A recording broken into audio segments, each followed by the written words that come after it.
Welcome to the Remediation Deep Dive, your source for distilled, impactful knowledge in environmental remediation. We break down the science, the strategies, and the stories shaping our field so you can stay sharp, informed, and one step ahead.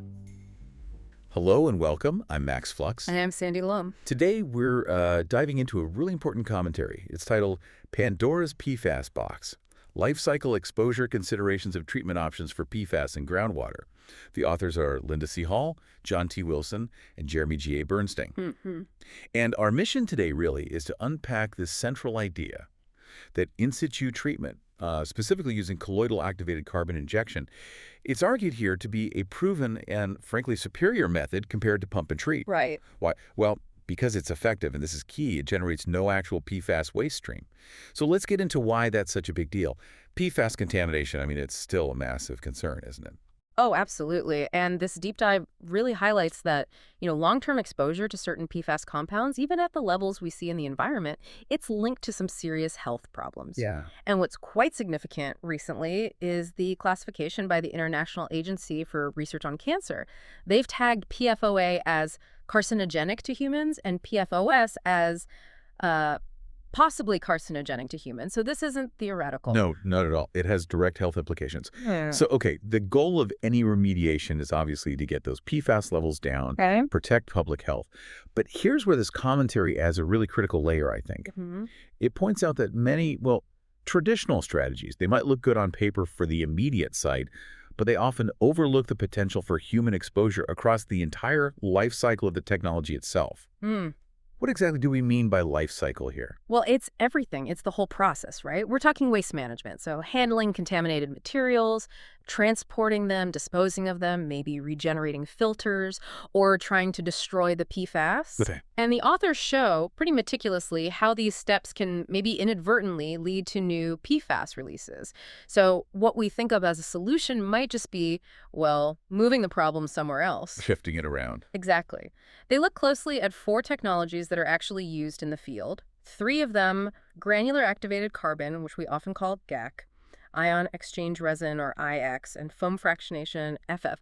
They're all basically different flavors of pump and treat. Right. Pump the water out, treat it above ground. And when we look at pump and treat itself, what are the sort of fundamental issues when dealing with PFAS? Well, stepping back a bit, pump and treat, it's generally not super effective for the long-chain PFAS like PFOA or PFOS.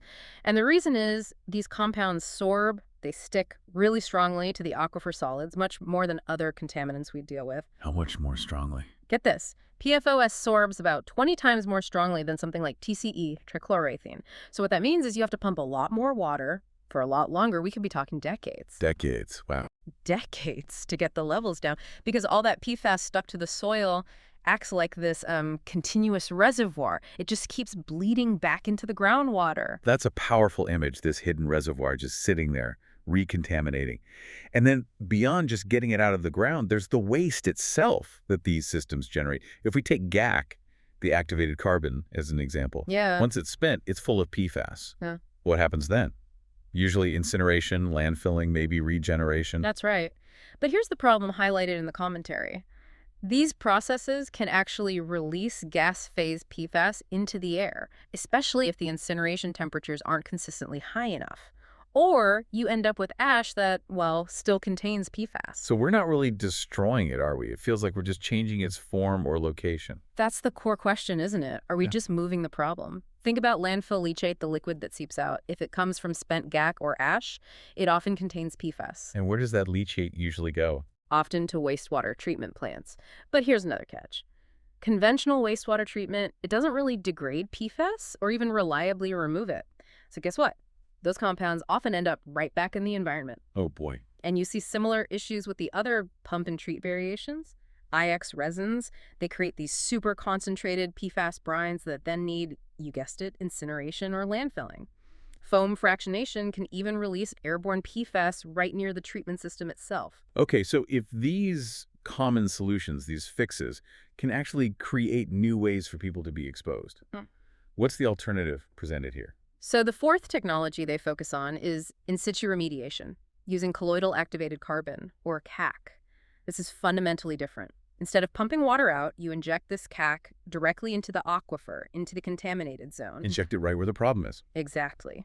And what this CAC does is dramatically boost the soil's natural ability to sorb, to hold on to the PFAS. It essentially locks it in place within the aquifer matrix. So it stops it from moving. It significantly slows down the plume migration, yeah. It contains the contamination and massively reduces the potential for exposure, possibly for decades. That really does sound like a game changer, because crucially, no pumping means no continuous stream of contaminated water to treat above ground, and maybe more importantly, no constant flow of hazardous waste spent GAC, brines, ash that needs managing and disposal. It seems to tackle that moving the problem issue directly. That's the argument, yes. It aims to manage the risks in place, minimizing those life cycle exposure pathways. So thinking about this for you, our listener, what's the big takeaway here? I think it means that when you're looking at environmental remediation options, especially for something persistent like PFAS, you absolutely have to think beyond just the immediate cleanup numbers at the site. Right. You need to zoom out and consider the entire life cycle of whatever technology you choose. And this commentary really pushes us to ask a critical question.